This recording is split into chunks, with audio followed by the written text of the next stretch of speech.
మహాదేవుడి వల్ల ఈ లోకం అంతా కూడా పుట్టకముందు, ఈ 14 లోకాలు ఏవి కూడా లేకముందు, అంటే ప్రతి 43,20,000 సంవత్సరాలకు ఒకసారి ఈ లోకం అంతా కూడా నైమిత్తిక కల్పమని, అంటే నైమిత్తిక ప్రళయం అని ఒక ప్రళయం వస్తుంది. 4 యుగాలు అయిపోయిన తర్వాత, కలియుగం అయిపోయిన తర్వాత కూడా ఒక ప్రళయం వస్తుంది. చిన్న ప్రళయం అంటారు దాన్ని. ఇటువంటివి 1000 మహాయుగాలైతే బ్రహ్మదేవుడికి ఒక పగలు. అప్పుడు వచ్చేది పెద్ద జలప్రళయం అన్నమాట. చాలా గొప్ప ప్రళయం అది. అటువంటి ప్రళయం అయిన తర్వాత ఆ పరంధాముడి నుంచి ఈ సృష్టి అంతా ప్రారంభం అవుతుంది. అటువంటి మహాదేవుడి నుంచి బ్రహ్మదేవుడు, విష్ణువు, రుద్రుడు, ఈశ్వరుడు, సదాశివుడు అని చెప్పి ఆ మహాదేవుడి నుంచి జన్మిస్తారు. అలా ఆ పరంధాముడు ఈ సృష్టిని ప్రారంభించాడు. అలా ప్రారంభిస్తున్నటువంటి ప్రారంభ సమయంలో శ్వేతవరాహ కల్పం ప్రారంభం అయ్యింది.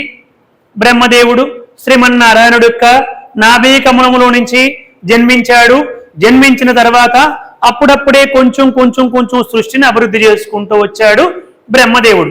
ఇది ప్రతి 1000 మహాయుగాలకు ఒకసారి జరుగుతూనే ఉంటుందండి. అటువంటి కల్పాలు ఇప్పటికి ఎన్నో వెళ్ళిపోయేవి. ఇప్పటికి ఎందరో బ్రహ్మలు వెళ్ళిపోయారు. 8 మంది బ్రహ్మలు ఇంతవరకు వెళ్ళిపోయారు. ఇప్పుడు రేపు రాబోయే బ్రహ్మ 9వ బ్రహ్మ ఆంజనేయ స్వామిని మనకి పురాణాలు చెబుతున్నాయి. 7 బ్రహ్మలు వెళ్ళిపోయారు. ఇప్పుడు నడుస్తున్నది 8వ బ్రహ్మ. తర్వాత రాబోయేవాడు 9వ బ్రహ్మ. సరే, ఆ ప్రారంభ దశలో ఒక విచిత్రం జరిగిందంట. కొద్దిమంది సృష్టి మాత్రమే జరిగింది. బ్రహ్మదేవుడు హంసవాహనారూఢుడై ఒకసారి తన సృష్టి ఎలా ఉందో చూడాలని సంకల్పించుకుని హంసపైన ఎక్కి ప్రయాణం చేస్తూ ఉన్నాడు. 14 లోకాల, భూలోక, భువర్లోక, సువర్లోక, మహర్లోక, జనోలోక, తపోలోక, సత్యలోక, అతల, వితల, సుతల, రసాతల, మహాతల, తలాతల, పాతాల అన్ని లోకాలకి విహరిస్తూ చూస్తున్నాడు. ఏమయ్యా, అందరూ బాగున్నారా? సృష్టి బాగా నడుస్తుందా? అన్ని బాగున్నాయి కదా అని అందరినీ అడుగుతూ అడుగుతూ అడుగుతూ వచ్చాడు. అందరూ కూడా బ్రహ్మగారు రావగానే లేచారు, నమస్కరించారు, గొప్పగా గౌరవించారు. అలా నడుస్తూ ఉంది. అలా వెళ్ళి వెళ్ళి వెళ్ళి ఎక్కడికి వెళ్ళాడు? వైకుంఠానికి వెళ్ళాడు ఈ యొక్క బ్రహ్మదేవుడు. వైకుంఠానికి వెళ్ళగానే శ్రీమన్నారాయణుడు శేషతల్పంపై ఆనందముగా ఆ యొక్క యోగ నిద్రలో ఉన్నాడు మన భాషలో. అటువంటి పరిస్థితుల్లో బ్రహ్మదేవుడు చూసి ఆ యొక్క విష్ణుమూర్తిని చూసి, రానాయన కుమారా, చాలా కాలానికి వచ్చావురా, వచ్చి ఇక్కడ కూర్చో. ఎవరక్కడ? బ్రహ్మదేవుడు వచ్చాడు, అతనికి గొప్ప ఆసనాన్ని వేయండి అని చెప్పి ఆజ్ఞాపించాడు. గొప్ప ఆసనాన్ని వేశారు. బ్రహ్మదేవుడు అన్నాడు, నువ్వు నాకు తండ్రివేమిటి, నేనే నీకు తండ్రిని, నా వల్ల కదా ఈ సృష్టి అంతా కూడా ప్రారంభమైంది అని బ్రహ్మదేవుడు అన్నాడంట. ఏమిటి నాయన కుమారా, నువ్వు నా నాభి కమలంలో నుంచి వచ్చావు, అటువంటి నీవు నాకు తండ్రివి ఎలా అవుతావయ్యా? నేను నీకు తండ్రిని, కాబట్టి రా, వచ్చి నాకు నమస్కారం చేసి ఇక్కడ కూర్చో అంటే బ్రహ్మదేవుడికి నేను నీకు నమస్కారం చేయడం ఏమిటి, నువ్వే నాకు నమస్కారం చెయ్యాలి అని వాళ్ళిద్దరి మధ్య ఒక చిన్న వాగ్వివాదం పెరిగిందంట. సృష్టి ప్రారంభంలో పెరిగేసరికి అది పోయి పోయి ఎక్కడికి వెళ్ళిందంటే, నేను గొప్ప అంటే నేను గొప్ప అని చెప్పి ఇద్దరు కూడా యుద్ధానికి దిగారంట. చివరికి ఎవరు? బ్రహ్మదేవుడు, నారాయణుడు.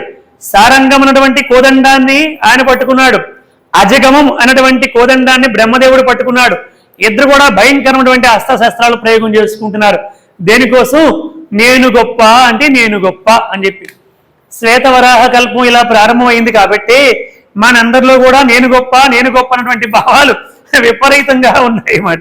సరే, మొత్తానికి ఇలా ఇద్దరు భయంకరమైనటువంటి బ్రహ్మాస్త్రం వేశాడు ఆయన, నారాయణాస్త్రాన్ని వేశాడు ఈయన. ఇలా భయంకరమైన యుద్ధం జరుగుతూ ఉంటే దేవతలందరూ కూడా అసలు ఏమిటి, బ్రహ్మదేవుడికి విష్ణుమూర్తికి యుద్ధం ఏమిటి, ఏమిటి కాలం కలిసిరాక ఈ కర్మ ఏమిటి అని చెప్పి వారు అక్కడి నుంచి బయలుదేరి మహాదేవుడి దగ్గరికి వెళ్ళారు, పరమేశ్వరుడి దగ్గరికి వెళ్ళారు. హరహర మహాదేవ శంభో శంకర అంటూ పరమేశ్వరుని ప్రార్థన చేశారు. శివుడి దగ్గరికి వెళ్ళేసరికి శివుడు ఆయనకు అన్ని తెలిసినా ఏమీ తెలియనట్టుగా అడుగుతాడు కదా, ఏమిటి దేవతలారా ఎలా వచ్చారన్నాడు ఆయన. పరంధామ, నీకు తెలియదంటే లోకంలో ఏమైనా ఉంటుందా? నీకు అన్ని తెలిసి కూడా మరలా అడుగుతావు. అసలు బ్రహ్మదేవుడికి నారాయణుడికి ఈ యుద్ధం ఏమిటి? వాళ్ళిద్దరు కూడా బాణాలు ఎక్కువ పెట్టుకుంటున్నారు. నేను గొప్ప అంటే నేను గొప్ప అనుకుంటూ ఇద్దరు భయంకరమైన యుద్ధం చేస్తున్నారు. మహాదేవ, ఇది జగత్ ప్రళయం కాకపోవడమే, నీవు వచ్చి తొందరగా కాపాడు అని చెప్పి ప్రార్థన చేశారు. పరమేశ్వరుడు అన్నాడు, తప్పకుండా వస్తాను, పదండి అని చెప్పి ప్రమదగణాలతో బయలుదేరాడు. గొప్ప దివ్యమైనటువంటి ఆ రథములో పరమేశ్వరుడు కూర్చున్నాడు. ముందు అందరూ కూడా దేవతలు ప్రయాణం అవుతున్నారు. మధ్యలో పరమేశ్వరుడు, వెనకాతల శివుడి యొక్క దూతలు హరహర మహాదేవ శంభో శంకర అంటూ జై జయధ్వనాలు చేసుకుంటూ అందరు కూడా బయలుదేరారు.